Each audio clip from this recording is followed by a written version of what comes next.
por estar aqui nessa noite. Até falei para a Cássia, acho que hoje vem mesmo jeito que tivesse esse feriado. E aí até quem não vai emendar, não vai viajar, vai emendar, não vem. Isso também. Desculpa para não vir entendimento. Né?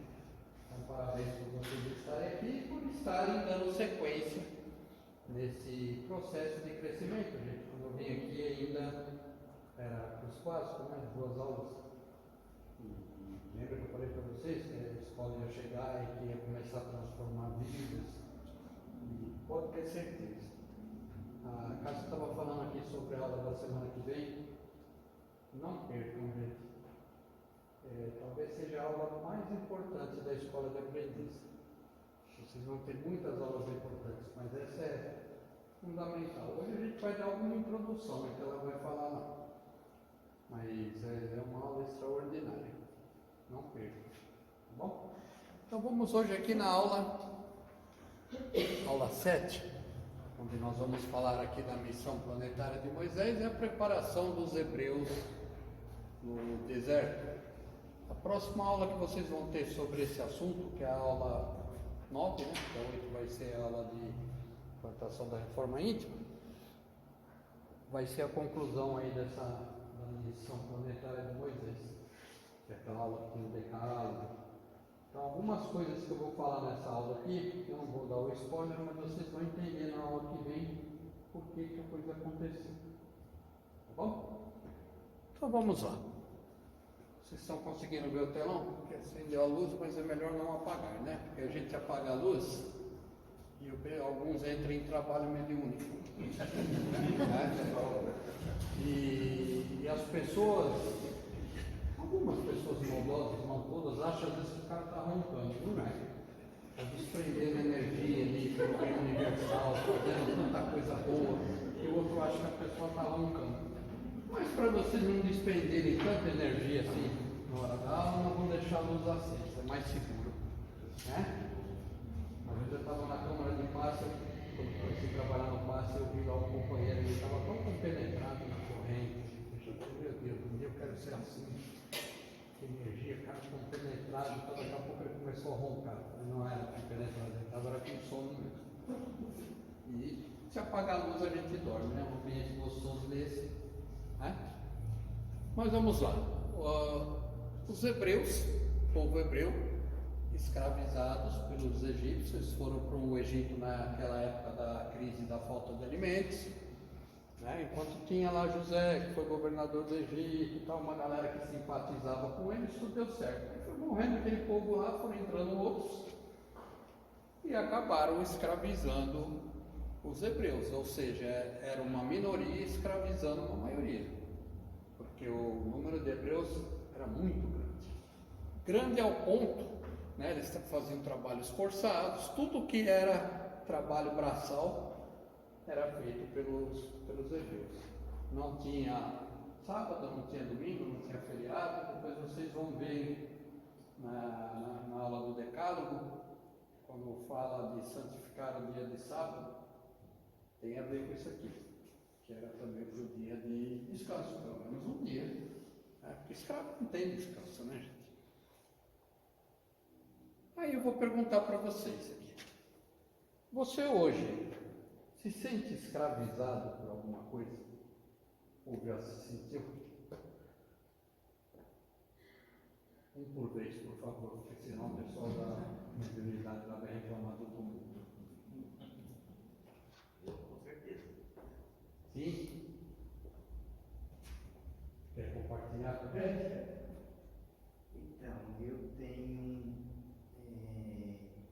problema de insônia e para eu conseguir dormir eu preciso tomar medicamentos. E tem que ser contínuo sempre, né? E isso eu me sinto escravizado, porque eu não consigo ter aquele sono que é aquele sono reparador, onde você dorme tranquilo e descansa o corpo e tudo. Então, eu já estou nesse processo há 5 anos, né? Graças a Deus já teve uma melhora grande, mas eu me sinto escravo, sim. Me sinto do medicamento, porque eu sei se eu não tomar, além já ter a questão da insônia, aí também entra a parte psicológica, que aí é onde eu me considero escravo. Aí é uma questão de escolher, né? se sentir escravo do medicamento ou da insônia. Eu fico com medicamento, eu não dorme. Verdade. É lógico, quando a gente não precisa tomar um medicamento é ótimo.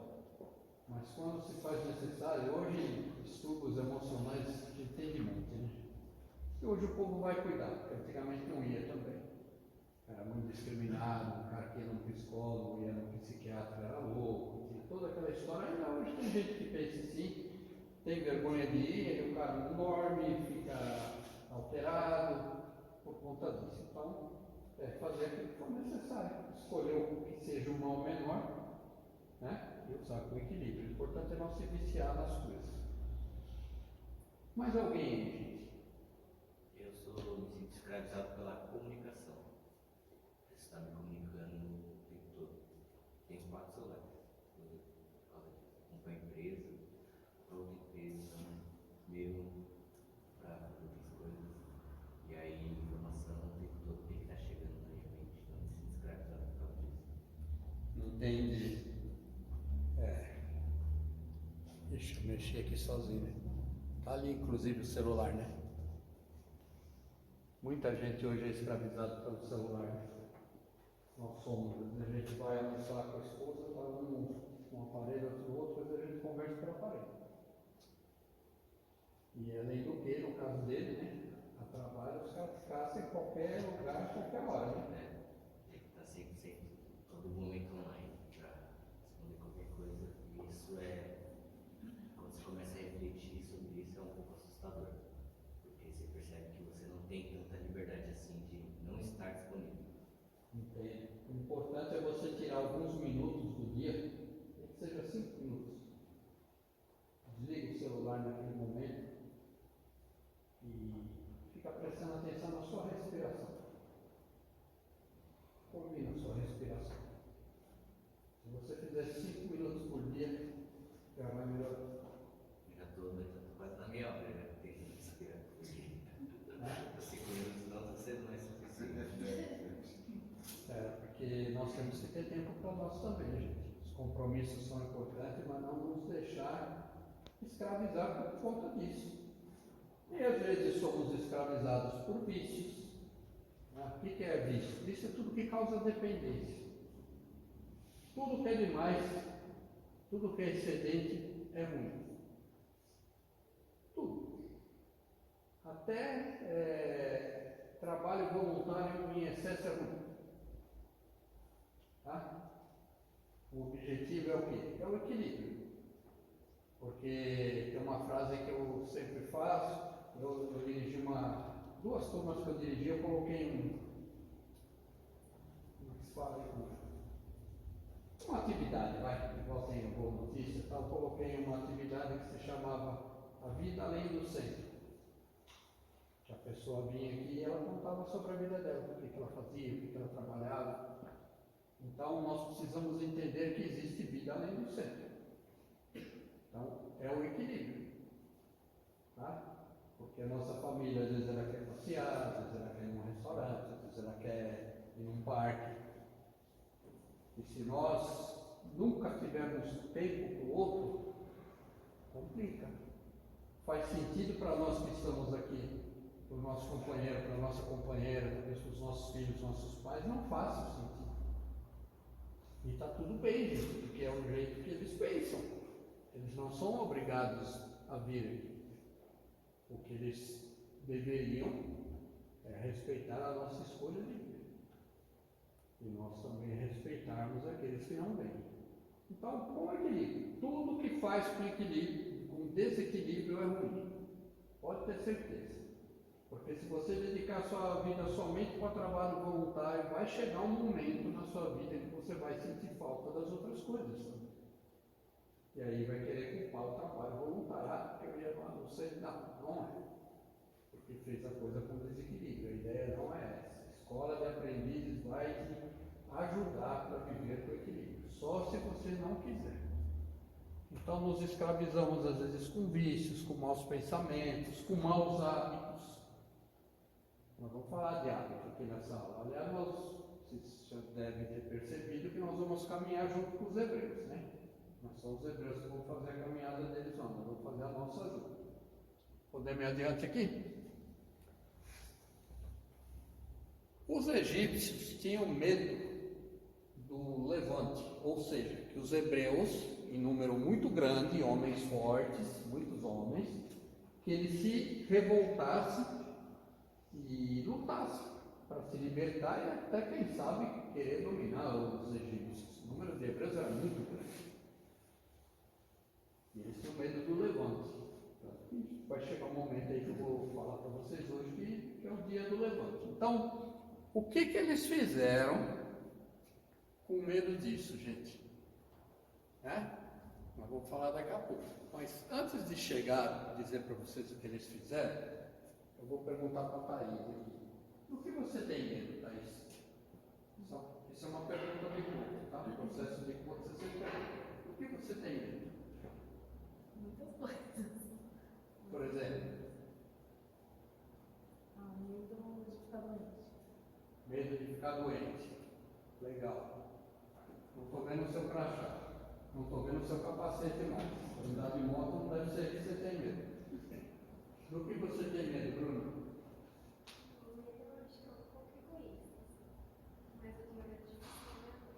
Medo? Ficar sem a sua mãe. Interessante. Eu acho que todo mundo tem esse medo, né? E não é isso. E não é isso. Vamos lá. Os amigos não foram ainda. Não adianta descruzar o olhar. Robson, o que você tem medo? Eu tinha medo do que ela tinha, mas eu não tenho mais do que eu perdi meu pai e minha mãe. Faz 15 anos que eu perdi os dois. Eu estou mais ou menos nessa fase sua também, mas eu tinha. Um dia o medo passou, né? Teve jeito. É assim, gente. É fraqueza sentir medo de alguma coisa? Não. Agora eu vou fazer uma pergunta aqui. O medo dessa coisa passa? Por exemplo, eu faço trabalho de comunicação. Para pessoas que têm medo de falar em público, têm dificuldade, faço mentoria, tenho cursos. E as pessoas entram no curso para perder o medo de falar em público. E aí eu desiludo o cara na primeira aula. Então, desculpa, se você veio achando que você vai perder o medo de falar em público, você não vai. Então, medo você não perde. Sabe por que não perde? Porque ele é uma emoção, não é um sentimento. E emoção você não controla.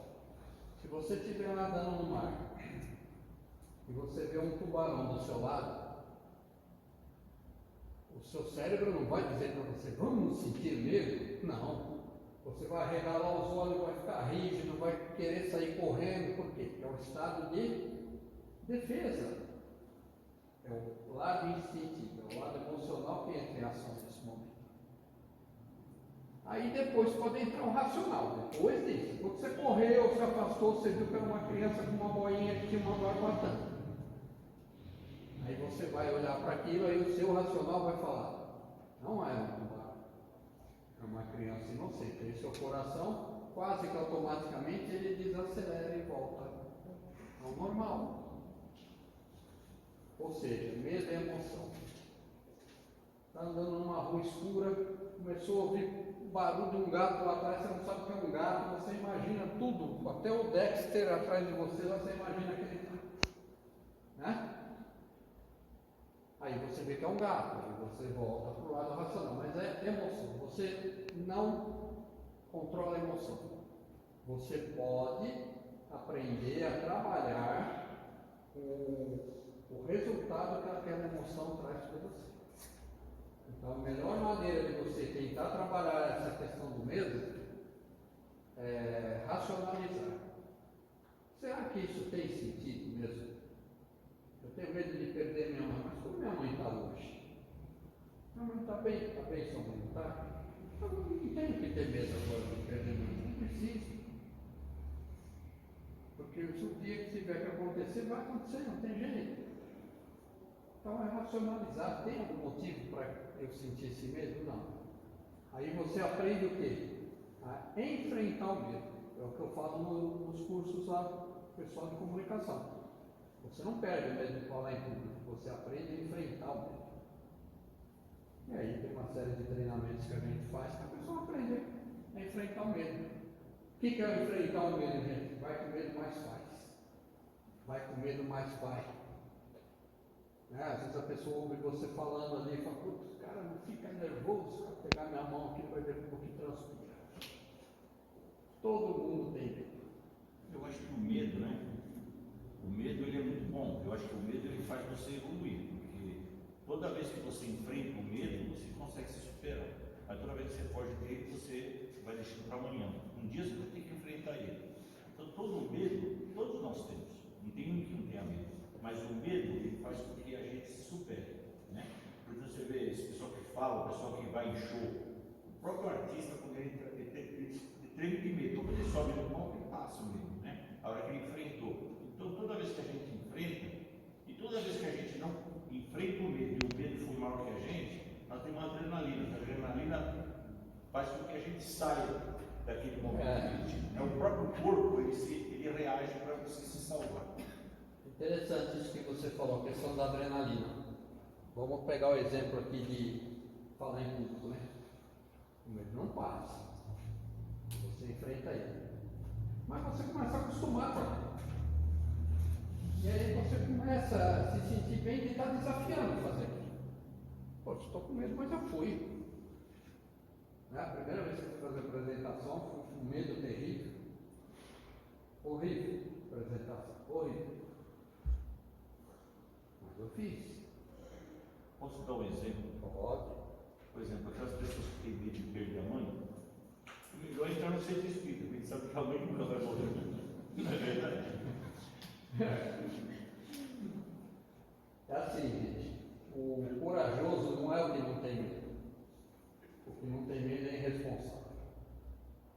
Tá? Eu falo isso nos cursos de comunicação. Cara, eu me preocupo muito quando alguém chega e fala para mim, você tem um amigo que ele fala isso. É um ótimo expositor. Eu não fico mais nervoso para falar. Eu fico nem um pouco mais nervoso. Aí eu penso, eu falo das duas uma. Né? Ou é hora dele parar, porque perdeu a motivação, ou ele está mentindo. É muito perigoso quando você chega nessa questão, é igual vamos no trabalho, eu sei fazer tudo perfeito. E é nessa, quem é que morre afogado numa praia? O cara que sabe nadar normalmente, não é o que não sabe. Né? Aí você quer desafiar os seus limites. Então, o corajoso não é o que não tem medo, o corajoso é que enfrenta o medo e vai fazer as coisas. Mas é normal sentir medo, principalmente daquilo que a gente não conhece. Daquilo que não conhece. Então, demonstrar vulnerabilidade não é fraqueza, tá? Vulnerabilidade o que é? Você transitar entre o que dá certo e o que não. Ajusta o que não deu, faz de novo o que vai dar certo. Né? Como é que você melhora? Você faz alguma coisa, você avalia o que deu certo, o que não deu, muda aquilo que você acha que precisa melhorar e vai adiante. Por isso que nós estamos na escola de aprendizes. Já devo ter falado isso em alguma aula para vocês. Mas aqui, o que nós vamos aprender? A ser o melhor que nós conseguimos ser hoje. A cada momento. Se você conseguir ser o melhor que você consegue ser, o mundo vai ser muito melhor, gente. Porque tem alguns espíritos que falam que nós não usamos 5% da nossa capacidade de energia realizadora. Não usamos 5%. Tá? Mas vamos lá. Os egípcios, com medo dos hebreus se rebelarem, o que eles fizeram? Eles criaram uma lei cruel, gente, que é chamada aí do massacre dos inocentes. Qual é essa lei? Todo filho, homem de um escravo que nascesse, ele deveria ser morto. A própria parteira já deveria pegar e afogar a criança se estivesse na água. Então, vocês estão vendo as crianças sendo arrancadas das famílias, das mães. Olha que coisa terrível, gente. Mas era assim. Qual era a ideia? Não ter mais jovens hebreus, os mais velhos iriam morrendo e eles não teriam risco nenhum. Depois possivelmente liberariam para nascer alguns e depois matavam de novo e assim ia. Né? Um controle cruel de natalidade, gente. Isso é fato, é histórico, né? Aí vamos entrar aqui na história do Moisés. Esse nosso amigo aqui se chama Amram. Ele era neto de Levi, que é um líder de uma das tribos do povo hebreu, são 12 tribos, né? São os levitas. E ele era casado com Jocabel, que estava grávida. Então, quando surgiu essa lei aí, eu falei, agora, e se nascer um menino? Vai ser morto, como é que nós vamos fazer? Aí, a outra filha deles, chamada Miriam, ela deu uma ideia. Porque o que as mães faziam? Elas tinham filho, não é que todo mundo matava o filho, não. Tá? Tinha lá o cambalacho, né? Levavam as crianças para as cavernas, ficavam lá com os mais antigos, sumia o mais antigo com a criança lá e sumia do mundo, mas criava a criança ali para que ela pudesse sobreviver. E assim iria acontecer também com o nosso amigo Moisés. Mas o fato é que o Moisés nasceu, tá? E o que a irmã, sabiamente, ela propôs? A princesa, a linda princesa egípcia aqui chamada Termutes, ela costumava se banhar no rio Nilo, todo dia num determinado horário. Então o que eles fizeram? Durante alguns meses eles esconderam a criança em casa. Quando chegou no momento que já ficou suspeito, o que eles fizeram? Levaram ele até o rio, num cestinho, colocaram o cestinho na água, mas não é que colocaram a quilômetros, não, gente. Puseram ali próximo de onde ela estava, na verdade. E ela viu que ia algo boiando na água ali, e as escravas trouxeram para ela ali o Moisés, e ela então o adotou como filho, na verdade. A coluna do Léo Dias tem uma fofoca. Fala que a coisa não foi assim. Conhece o Léo Dias lá do SBT, que fala mal de todo mundo, né? Tem um livro, eu vou explicar para vocês, porque alguém pode ler o livro. Eu já mentiu para a gente lá. Tem um livro que chama O Faraó Mernaftá. Alguém já leu? Já leu, Cássio? Não? Nesse livro que é psicografado pelo conde J.W. Rochester, ele fala que na realidade Moisés era filho da princesa Termutes, com um relacionamento obscuro que ela teve com o escravo. E quando o faraó ficou sabendo que era o Ramsés, ele matou o escravo e armaram essa história aí dela ter, se ela teve a criança, esconderam ela e armaram essa história dela achar a criança no rio. Pode ser que isso tenha acontecido? Pode. Perfeitamente. Pode ser que tenha sido dessa forma? Pode também. Fato é que não muda em nada a história, o que aconteceu depois, mas vocês vão ouvir talvez essa questão. Só que esse livro, inclusive, ele fala coisas bem terríveis do Moisés. Tá?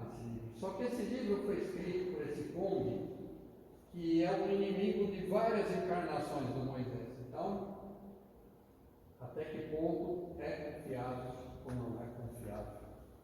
Tá? Eu falo para vocês, cuidado com as leituras. Mas ele não tem uma base assim histórica, não. Não é uma base histórica. A base histórica é essa história aqui. Ó. Essa daí. A outra foi inventada no momento pelo. Até porque se a outra foi verdadeira, era uma história obscura que nunca foi confirmada. Né? E jamais seria, convenhamos. Mas pode muito bem ter acontecido sim.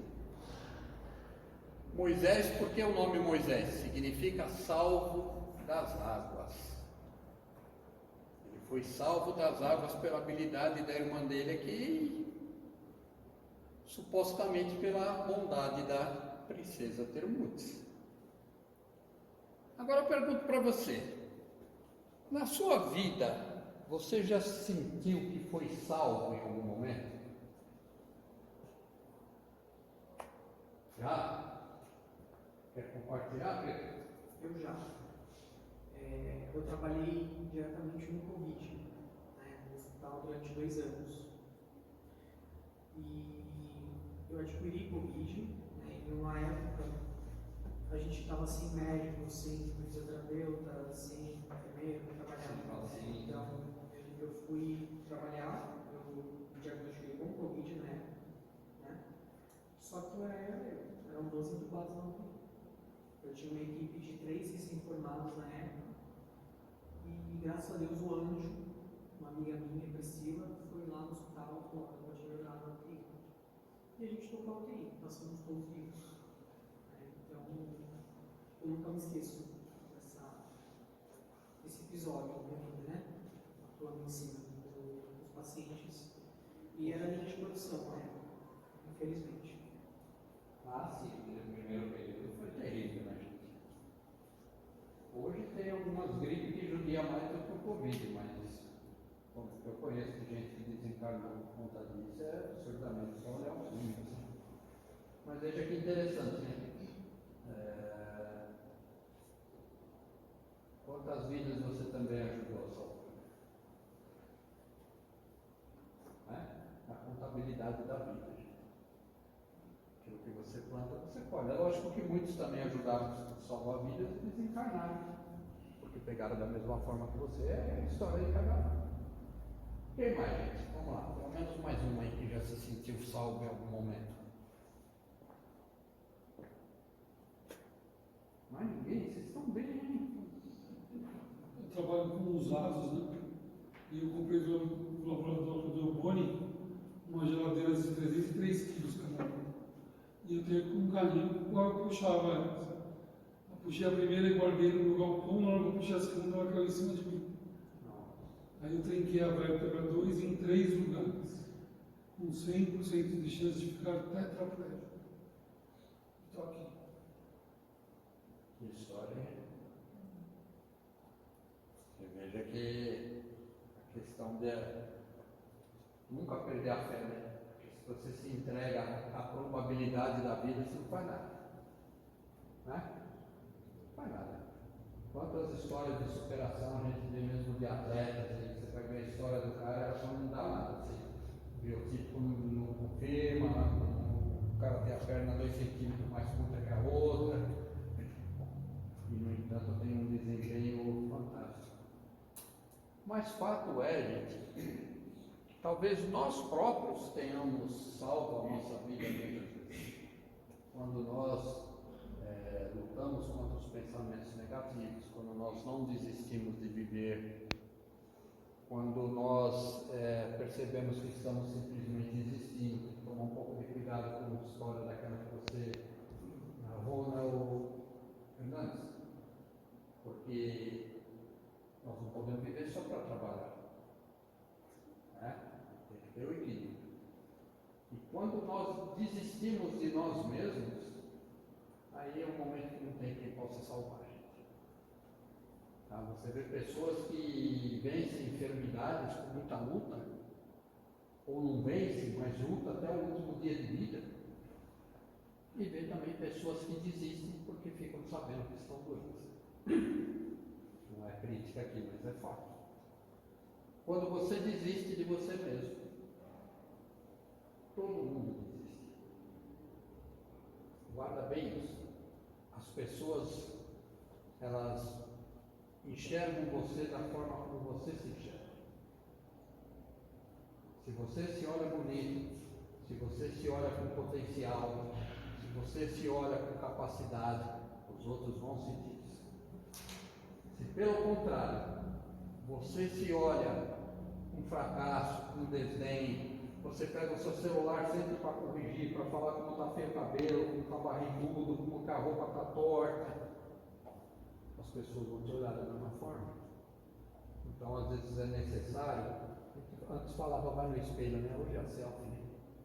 Já que pega o celular, aproveita, dá uma olhadinha ali, não só para corrigir, para admirar. Fala, poxa, que pessoa bonita que eu sou. Estou falando só fisicamente, não, estou falando no geral, gente.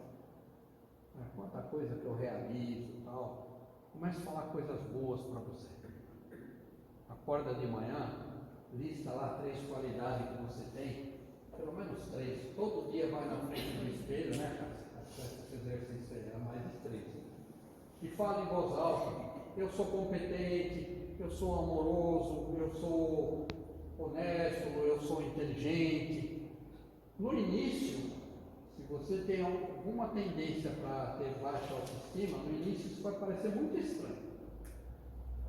Mas com o passar do tempo, o que acontece? Conforme você vai falando isso, vai aglomerando, juntando um número maior de neurônios que vão conectando com neurônios, criando as conexões neurais, e aí o seu cérebro passa a acreditar nisso.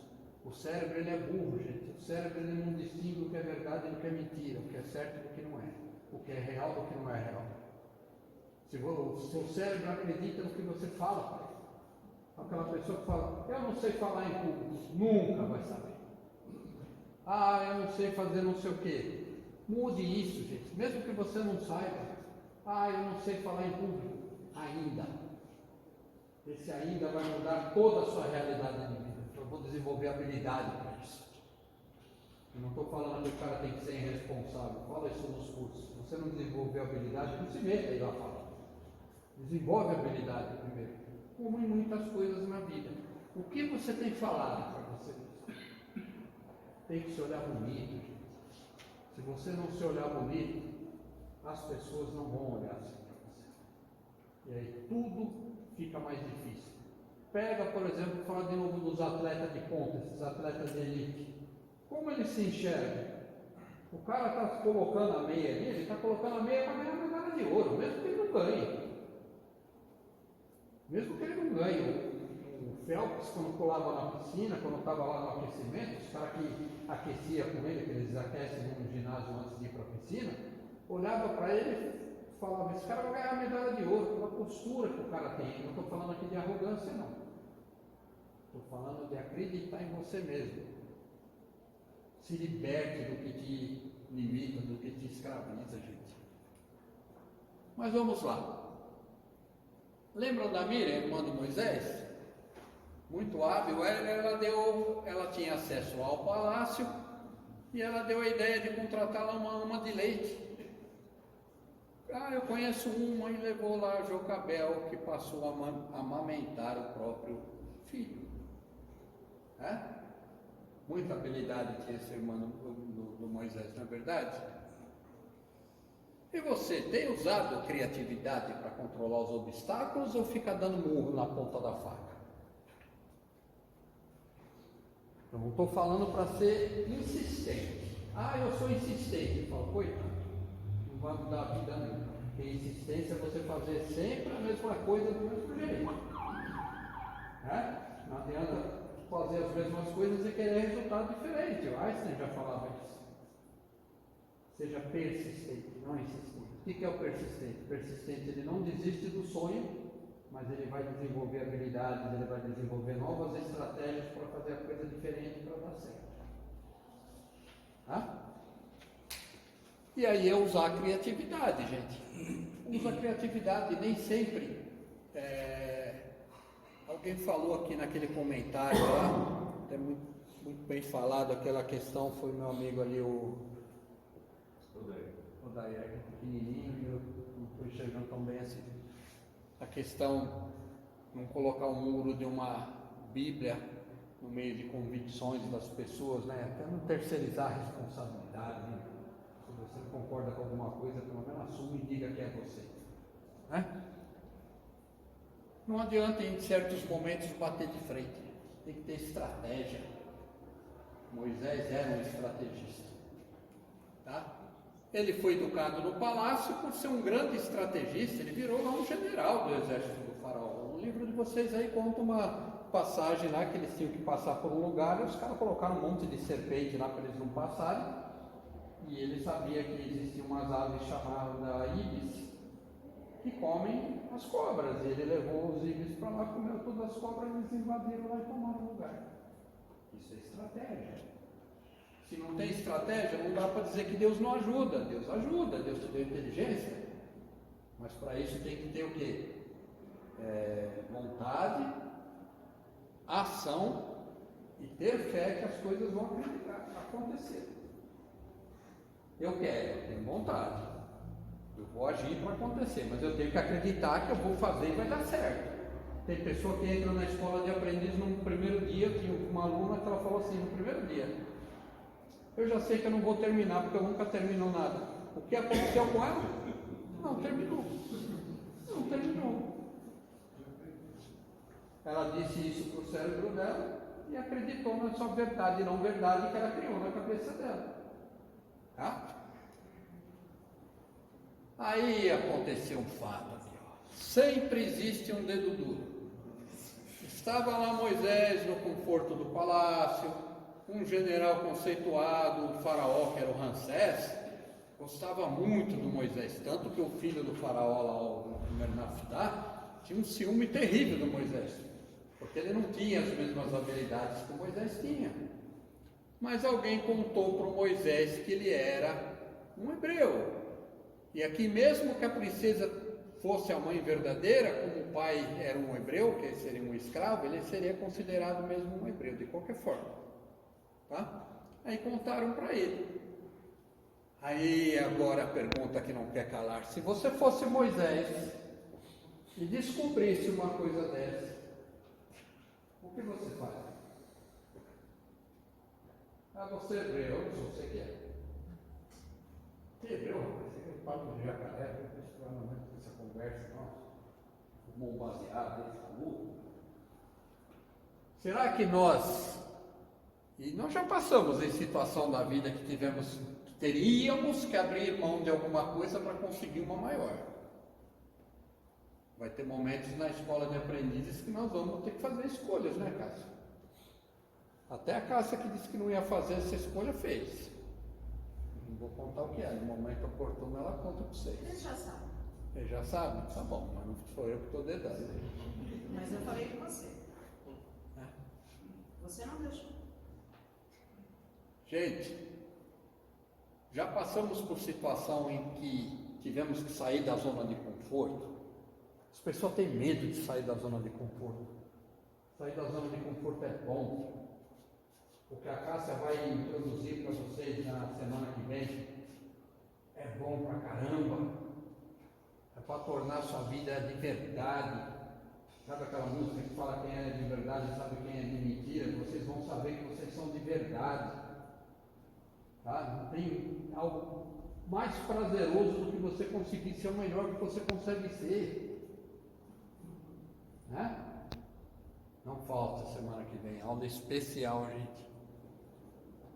Mas se estivéssemos no lugar do Moisés, nós poderíamos negar a informação, fingir que ninguém falou nada, talvez já fizemos isso na vida, ou assumir, e aí assumindo você começa a ter uma série de trabalhos, falando, meu Deus, eu devia ter deixado aquilo para lá, eu fui falar de tal, mas vale a pena.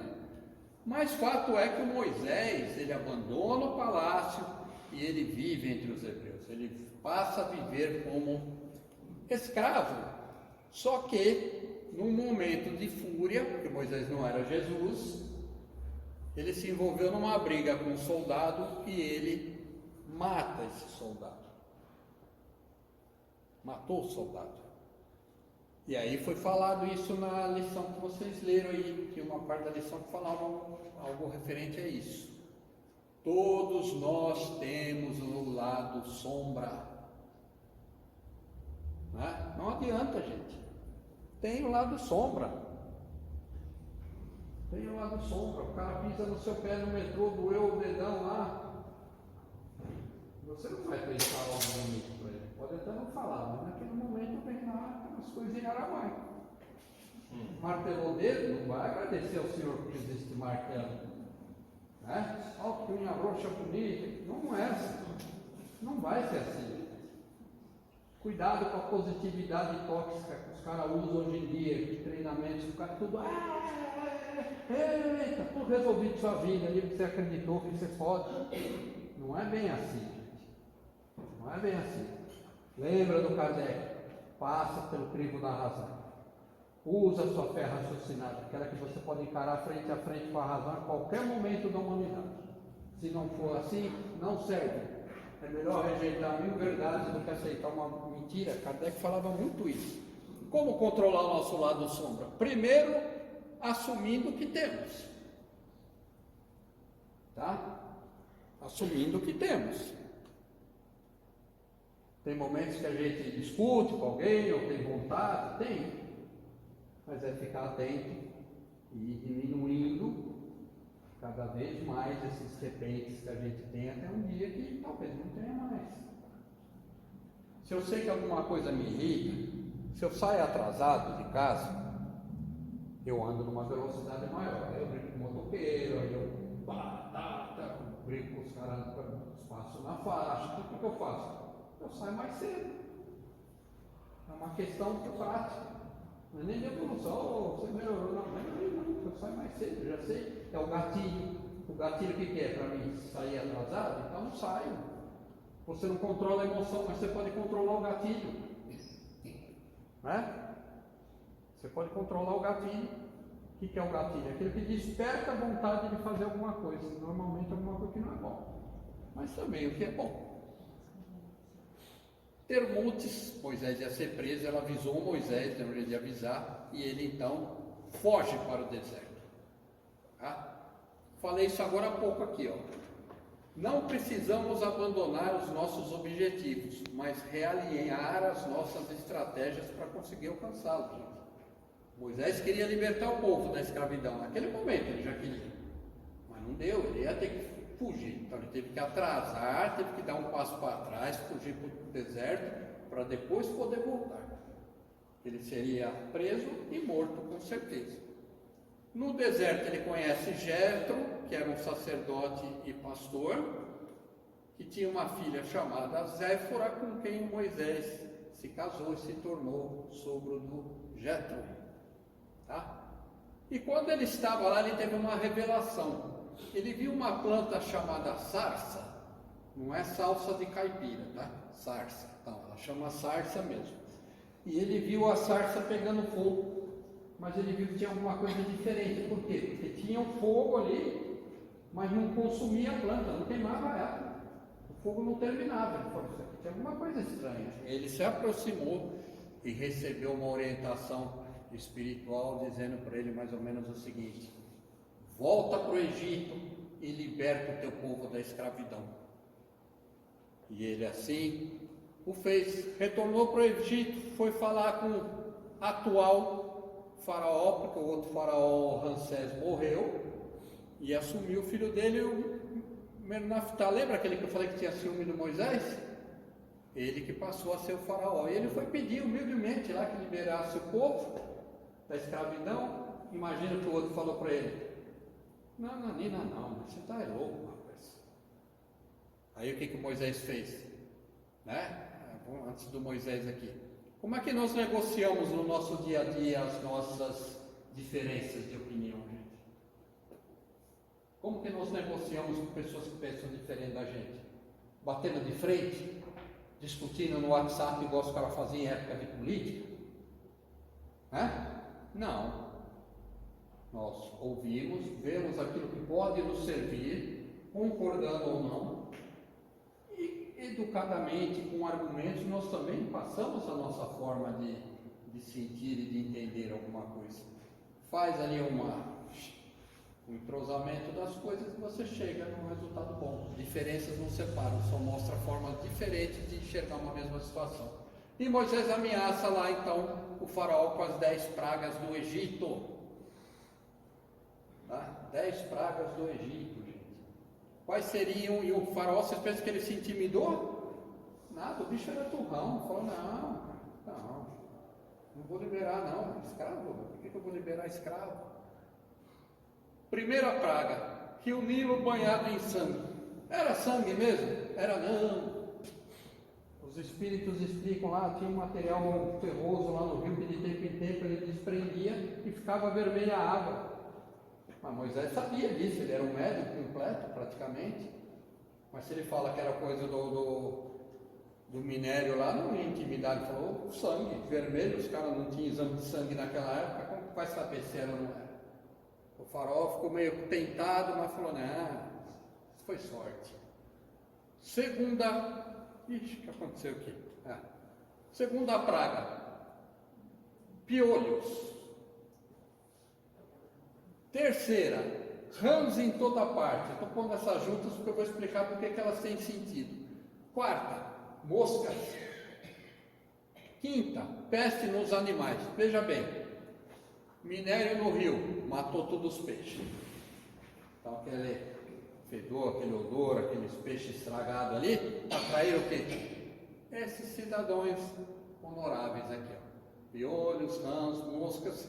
Os animais bebiam a água do rio contaminada e pegavam a peste. Simples assim, não tem nada de extraordinário nisso, gente. Sexto, chuva de granizo. Ele sabia que isso ia acontecer, quando ia chover.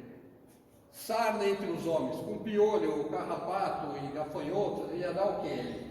Só podia dar sarna mesmo. Praga de gafanhotos, tudo por conta lá da questão do rio. Escuridão de 3 dias, foi um eclipse. Ele foi avisado pela espiritualidade. E o 10º aqui é a morte dos primogênitos. Aqui tem uma questão. Segundo, consta, por a maioria dos espíritos, as amas das crianças, cuidavam das crianças, deram uma erva para as crianças, que a criança, ela tipo desmaiava, parecia que tinha morrido mesmo, mas que depois voltava a viver. Naquele livro, naquele faraó de Marinafitá, ele fala não, que as crianças realmente foram assassinadas pelas amas. Pode ter acontecido um pouco dos dois, né? Algumas talvez mataram algumas crianças que já tinham a bronca da família e da criança mesmo, e outros usaram esse recurso aí das ervas. Quando teve a morte dos primogênitos, ele libertou o povo. Ele autorizou Moisés, ele ficou com medo, ficou com muito medo. E, na verdade, eles fugiram, foi uma fuga, gente. O dia do levante foi uma fuga. Mas já no caminho já começou a ter desentendimento, já era um povo meio dividido. 12 tribos, os caras já foram brigando no caminho, reclamando, agora tem que andar longe, a gente comia carne aqui, agora não vai ter carne para comer. Moisés libertou a gente da escravidão lá para virar escravo dele. Olha só, é assim, desde que o mundo, o homem é desse jeito. O faraó se arrepende e manda os soldados atrás, agora não para trazer mais de volta, para matar todos os hebreus. Moisés sabia que uma certa altura lá no fim do dia, o rio abaixava. Não é que abriu desse jeito aqui não, tá, gente? Isso é figurativo. Mas abaixa. Eu estive lá em uma praia lá perto de Porto de Galinha, que chega uma hora lá que o mar quase acaba. Dá para você andar lá no meio assim. Os barcos param, ficam encalhados ali. Depois de um certo horário o mar sobe de novo. E ele fez isso, eles atravessaram, vieram lá os egípcios a olho querendo entrar. Depois que eles passaram, o mar subiu e todos aqueles que lá foram morreram. Tá? Na nossa vida, nós sabemos escolher a hora certa para tomar as nossas melhores decisões? Às vezes a gente vê que é a hora de tomar, mas é mais fácil fingir que não descobriu que é hebreu. É mais fácil não tomar decisões que vão nos exigir muito esforço e muito trabalho, e aí a gente não toma. Essa é a verdade. Tem os momentos oportunos de realizarmos as coisas, até em coisas simples, gente. Vai ter um diálogo, uma DR, sei lá, uma conversa no trabalho, com o chefe, com o subordinado. Sentiu que você não está num bom dia, você não está receptivo, remarque essa conversa. Não tenha naquele momento. Ou se o outro falar para você, podemos falar amanhã, hoje eu não estou legal, e você fica lá insistindo, e aí não vira uma conversa, vira uma briga. Então, saber usar a inteligência para escolher os melhores momentos para tomar as decisões certas. De novo, o povo se revolta aqui. Ó. Andaram mais um tempo, mas ainda eles queriam carne. Os caras deviam gostar de um churrasco lascado ali. E aí Moisés fala para eles, de que adianta comer carne pagando o preço da escravidão? acredite que Deus está do nosso lado e ainda hoje comeremos carne. Eles falaram, como? Moisés falou, espere que vocês vão ver. Ele já sabia, o que ele sabia? Que, queria se aproximar lá do acampamento, um grupo de codornizes, que eram tipo umas codornas, né? E aí as coitadinhas foram traçadas, né? Os caras comeram codorna até não querer mais. Mataram a vontade ali de comer carne e acalmaram um pouquinho. Né? Depois, entre as pedras, começou a brotar alguma coisa que eles não sabiam o que era, que é o maná, que é uma espécie do pão, né? Que o povo hebreu tinha. Esse maná, gente, não faltou para eles durante os 40 anos que eles ficaram andando pelo deserto. Na aula que vem vocês vão entender porque eles andaram 40 anos. Não precisava ser 40 anos. E o pior, hein? Andaram 40 anos em círculo. Não é que eles foram para muito lugar, andaram em círculo por 40 anos. E nunca faltou maná. Com o cajado, Moisés sendo médico, os caras reclamaram também que não tinha água. Queria carne, queria água também, né? Aí o Moisés, com o cajadinho dele, lá com a mediunidade que ele tinha, ele descobria locais onde tinha água. Talvez não tivesse água com gás, mas tinha água lá para o cara poder beber e acalmar o povo. Os hebreus lutam e vence um povo aqui chamado de Amacelitas, que era uma espécie de salteadores de caravanas. Só que os hebreus, gente, eles fizeram um censo para avaliar, tinha 600 mil homens válidos. Quer dizer, cara, pronto para o pau ali, para a briga. 600 mil. Era um povo bem numeroso. E eles, convenhamos, arrumaram briga por todas as fronteiras que eles passaram, porque ninguém queria abrir a fronteira para eles entrarem no país. Afinal, um grupo de 600 mil pessoas, eles tinham medo, todo mundo tinha medo que eles tomassem. Tá? Mas eles venceram esses amaelitas. Dizem que o Moisés ele levantava os braços. Quando ele abaixava os braços, os hebreus começavam a perder a luta. Aí ele levantava de novo. E a energia ia para o povo vencer. E ele, como um grande general, ele organizou, porque o Moisés também foi um legislador, gente. O povo precisava de ordem, o povo precisava de guerra. Era um povo que matava por qualquer coisa. Aí Moisés instituiu lá a lei de talião, né?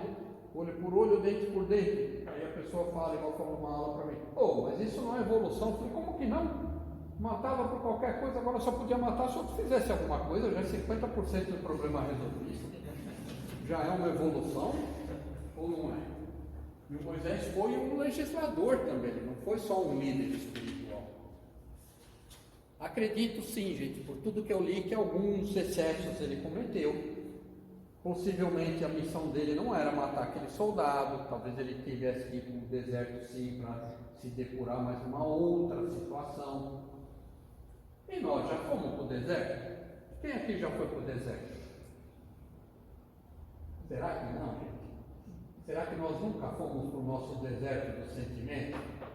De nos sentir vazios, nos sentir sozinhos, nos sentir sem propósitos? Será que nós nunca fomos para esse deserto? Eu acho que já fomos. Eu acho que a gente já foi para esse deserto. A quantas anda a nossa luta interior, gente? Lembra do lado sombra que eu falei para vocês? Lembra aquele desenho que tinha um diabinho e tinha um anjinho? E eles ficavam aqui duelando? É mais ou menos isso. Tem os bons espíritos que tentam nos intuir para o lado bom, tem aqueles que também nos intuem para o lado ruim, você ouve o que você quer ouvir. Nós ouvimos o que nós queremos ouvir, gente. E pelo livre-arbítrio, na verdade, nós fazemos o que nós queremos. Terceirizar a corresponsabilidade dos outros é uma covardia. Senão fica igual a história daquela moça que ela queria casar. Tinha um rapaz chamado João, queria casar com ela, ela não sabia se ia dar certo. Aí a mãe falou, vai lá falar com o padre. O padre falou, quando eu tocar o sino hoje às 6 horas, você vem ouvir que o sino vai te dar a resposta. Aí o padre tocou o sino bateu lá, bando para balão, casa com o João é bom. E ela casou com o João.